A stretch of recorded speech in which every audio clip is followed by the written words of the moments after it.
Hello everyone and welcome to my channel Easy English Literature. In this video we are going to discuss Mary Shelley. Now who was Mary Shelley? Mary Shelley was wife of P.B. Shelley. I have already discussed P.B. Shelley and the link is in the description box. Now let's start. Mary Shelley was born in the year 1797 and died in the year 1851. That means she was a romantic writer and she was a novelist. Okay. Now the full name of Mary Shelley was Mary Wollstonecraft Shelley. She was an English novelist, short story writer, dramatist, essayist, biographer and a travel writer. Okay. Now Mary Shelley के जो father थे वो हैं William Godwin. Okay. And the mother was Mary Wollstonecraft. तो यहाँ से उन्हें अपना नाम मिला Mary Wollstonecraft Shelley. Father was William Godwin and mother was Mary Wollstonecraft. इन दोनों के एक इम्पॉर्टेंट वर्क्स हैं memoirs of the author of a vindication of the rights of women and Mary Wollstonecraft का a vindication of the rights of women. These are the works for which they are known for. Now one more character, Claire Clairmont. Claire Clairmont जो है वो Mary की step sister हैं as well as Byron की mistress भी थी. Lord Byron की mistress थी. So now we know that there were four important characters in the life of Mary Shelley.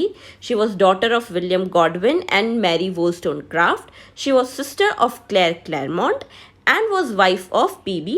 Shelley. Now she got pregnant to P.B. Shelley and married him after death of his first wife Harriet. P.B. Shelley की जो first wife है Harriet, उनकी death के बाद P.B. Shelley and Mary Shelley got married. Now let's move to important works of Mary Shelley. The first work is Valpegro and it's a historical novel. अगर आप net point of view के हिसाब से पढ़ रहे हैं तो just remember the term the name Valperga and it's a historical novel. The second is Ledore and it's a semi-autobiographical work under the title The Beautiful Widow. Remember that the work Ledore is a semi-autobiographical work under the title The Beautiful Widow. That means what कि लेडोर की जो story है वहाँ पे कई सारे incidents जो हैं वो मैरी शेली की लाइफ को रेप्लिकेट करते हैं. That's why it's a semi autobiographical work. The third work is Frankenstein or the Modern Prometheus. Now, this is the most important work of Mary Shelley, Frankenstein or the Modern Prometheus. So, epistolary novel. Epistolary novel means ऐसा novel जो letters के form में लिखा गया हो. That means कोई character है novel में जो किसी दूसरे कैरेक्टर को लेटर्स लिख रहा है and these letters are the actual novel. तो अगर कोई नॉवल लेटर्स फॉर्म में लिखा गया है then it is known as epistolary novel. और यहाँ पे जो दो कैरेक्टर्स हैं जिनके बीच में लेटर्स एक्सचेंज हो रहे हैं वो हैं Robert Walton and his sister Margaret Walton. So Robert Walton letters लिख रहे हैं सिस्टर मार्गरेट वॉल्टन को. This novel was published anonymously. That means no name was there on this novel. But जब सेकेंड एडिशन आया तो वहाँ पे Mary Shelley का नेम अपीयर हुआ. This novel is dedicated to William Godwin. William Godwin, the father of Mary Shelley. तो उनको ये नॉवल जो है वो डेडिकेट किया गया. Brain Elder argued it to be considered as first science fiction story. So Frankenstein or the Modern Prometheus is considered as the first science fiction story. Science fiction story इसे consider किया गया. Now जब हम net के हिसाब से prepare करते हैं तो बहुत सारे इंपॉर्टेंट नॉवेल्स, ड्रामाज और पोएम्स हैं जिनको हमें डिटेल स्टडी करना है. And one of them is the modern Prometheus. Modern Prometheus को भी आपको डिटेल स्टडी करना है. यहाँ पे मैं उसका एक बैकग्राउंड आपको बता देती हूँ या फिर मैं एक इम्पॉर्टेंट सिनेरियो उस नॉवल का दे देती हूँ जिससे आप प्रोबेबली जो भी मल्टी ऑप्शनल क्वेश्चंस होंगे वो सॉल्व कर पाएंगे. नाउ जब हम फ्रैंकस्टीन और द मॉडर्न प्रोमेथिस की बात करते हैं या स्टोरी लाइन की बात करते हैं तो first important thing is the characters. हमें कैरेक्टर्स ध्यान रखने हैं. First character is Victor Frankenstein. ये एक यंग साइंटिस्ट है. बाकी जो कैरेक्टर्स हैं वो सब विक्टर फ्रैंकस्टीन के रिलेशन में हैं. Brother William, friend Henry, fiance Elizabeth and nanny Justine. Nanny means जो केयर टेकर रहती हैं. तो इनके फादर ने ये ब्रदर्स के लिए विलियम और विक्टर फ्रैंकस्टीन के लिए केयर टेकर रखी, नैनी रखी जिसका नाम है Justin. So the important characters are Victor Frankenstein, brother William, friend Henry, fiancée Elizabeth and the nanny Justin. Now what happens is कि ये जो कैप्टन है रॉबर्ट वॉल्टन, ये एक फेल्ड राइटर है, मतलब ये राइटर थे मगर अच्छे राइटर नहीं बन पाए. सो ही सेल्स टू एक्सप्लोर नॉर्थ. तो वो नॉर्थ के एक्सप्लोर करने के लिए शिप में सेल करते हैं और वहाँ पे उन्हें जो है ये फ्रैंकस्टीन ये मिलता है, बहुत ही पुअर कंडीशन में मिलता है. He was shivering from cold and everything. तो तब ये फ्रैंकस्टीन को अपने शिप में बिठाते हैं और उसके बाद फ्रैंकस्टीन अपनी स्टोरी सुनाता है जिसे इन्होंने लेटर के फॉर्म में अपनी सिस्टर को लिखा. Now what was the story जो फ्रैंकस्टीन बताते हैं. This story I have divided into 7 points. 7 points में स्टोरी को डिवाइड कर दिया है so that it will become easy for you to understand the whole novel. Captain Robert Walton, a failed writer, sails to explore North and there is a monster created by Frankenstein. So it's a gothic novel. तो इस novel में basically एक monster है जो Frankenstein ने create किया है and that's why it's a gothic novel. It's the first science fiction as well as a gothic novel. Now the first point is Robert Walton meets Victor Frankenstein. मैंने आपको बता दिया कि रॉबर्ट वॉल्टन जो है नॉर्थ की तरफ सेल कर रहे थे और वहाँ पे उन्हें विक्टर फ्रैंकस्टीन मिलते हैं जिन्हें ये अपनी शिप पे बोर्ड करते हैं, इन्हें नर्स करते हैं, मतलब इनकी हालत बहुत ख़राब होती है तो उन्हें ठीक करते हैं और उसके बाद विक्टर फ्रैंकस्टीन जो है वो अपनी स्टोरी सुनाते हैं. अब इनकी स्टोरी क्या है कि फ्रैंकस्टीन क्रिएट्स हिज मॉन्स्टर.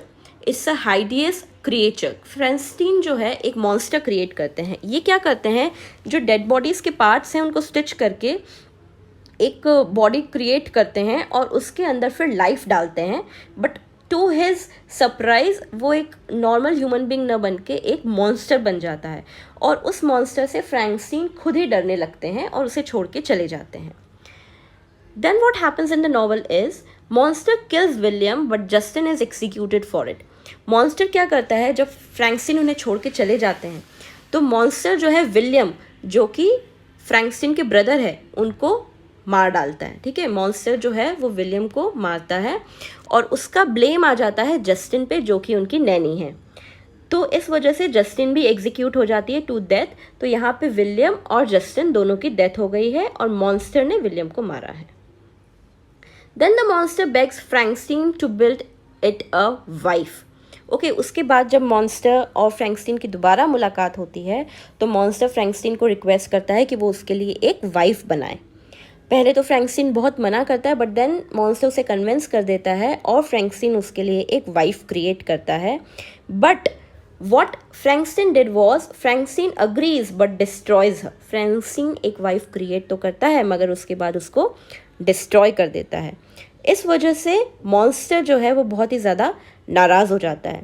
वो उसे कहता है कि जब तुम शादी करोगे तब मैं इसका रिवेंज लूँगा. तुमने मेरी वाइफ को डिस्ट्रॉय किया है, जब तुम शादी करोगे तब मैं इसका रिवेंज लूँगा. Frankenstein marries Elizabeth but the monster murders her. Okay, Frankenstein जो है वो एलिजाबेथ से शादी करता है मगर मॉन्स्टर जो है वो एलिजाबेथ को मार डालता है. और इन सब ग्रीफ की वजह से फ्रैंकस्टीन के फादर की भी डेथ हो जाती है. Now William is dead, Elizabeth is dead, Justine is dead and the father of Frankenstein is also died. Henry भी एक सी में ड्रॉन्ड पाया जाता है जिसका ब्लेम फ्रैंकस्टीन पे आता है कि may be Frankenstein killed Henry.